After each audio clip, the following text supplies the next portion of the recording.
We're going to turn now to that wide-ranging, exclusive interview with former President George W. Bush. Diane sitting down with the former president and Mrs. Bush. Diane?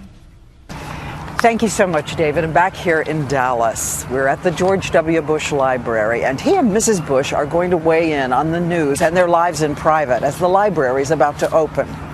He has been off stage, away from reporters, in silence, but tonight he sits with Mrs. Bush as we ask him about everything from terrorism to Iraq to the next presidential election.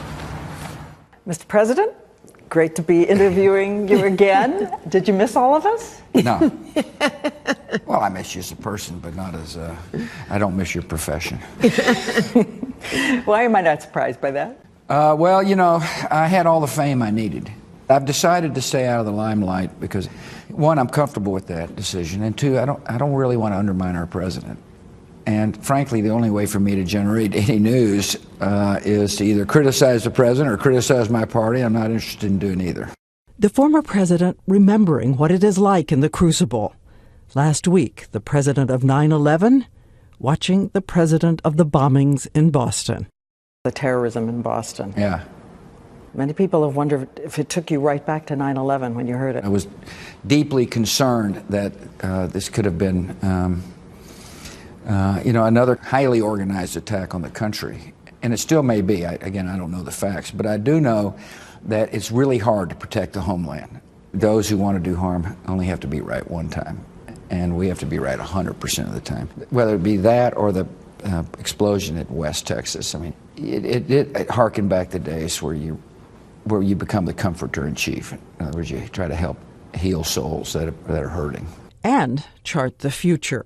A year and a half after 9/11, he ordered the U.S. invasion of Iraq. The museum acknowledges no weapons of mass destruction were found. Iraq. I noticed that you say in the exhibit, no stockpiles of weapons of mass destruction were found. Right. So we're just laying out the facts, and that was a fact. 58% of the people saying it was not worth it in their view. I can't remember the numbers, but 58% of the people initially said it was worth it. I think the removal of Saddam Hussein was the right decision for not only our own security, but for giving people a chance to live in a free society. As far as I'm concerned, the debate is over. I mean, I did what I did. And historians will ultimately judge those decisions. And in an unusual approach, the museum actually asked the visitors to make those decisions too. You're given fast-moving information and a clock counting you down to do it fast. The purpose of the museum is not to herald me necessarily, but to explain different events and to show people what it's like to make decisions. Feel the pressure that the president feels to see how the president reacts to various decisions. And we ask about the presidency and his party. What will happen in 2016? Do you have one word for the Republican Party today? You will exist in the future.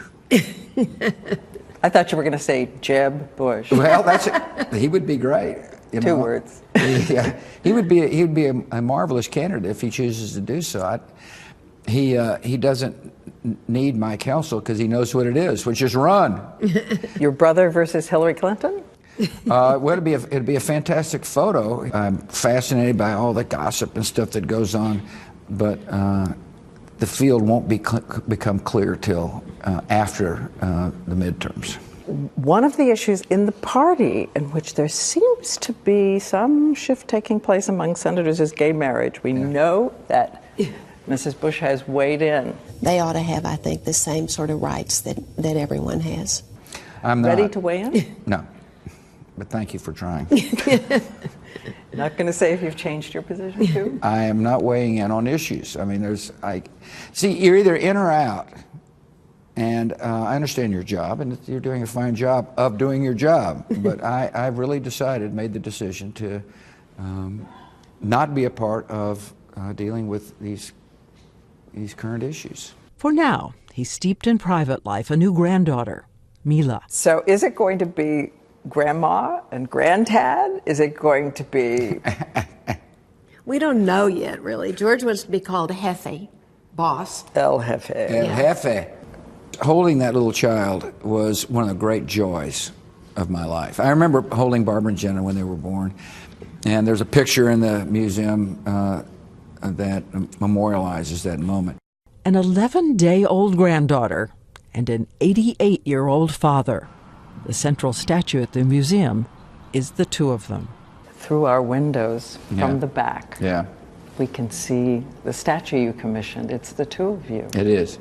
I wouldn't be sitting here without his unconditional love. And it gives me great comfort to know that he will be by my side for eternity.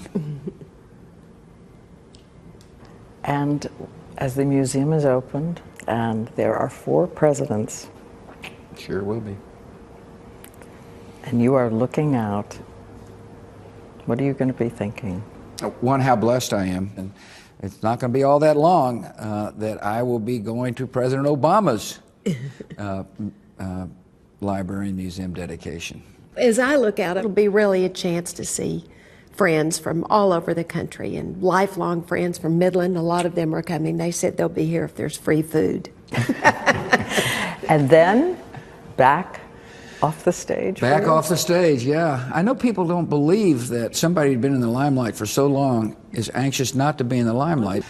Each former president chooses his own path. I've chosen mine, and I'm very comfortable with that decision.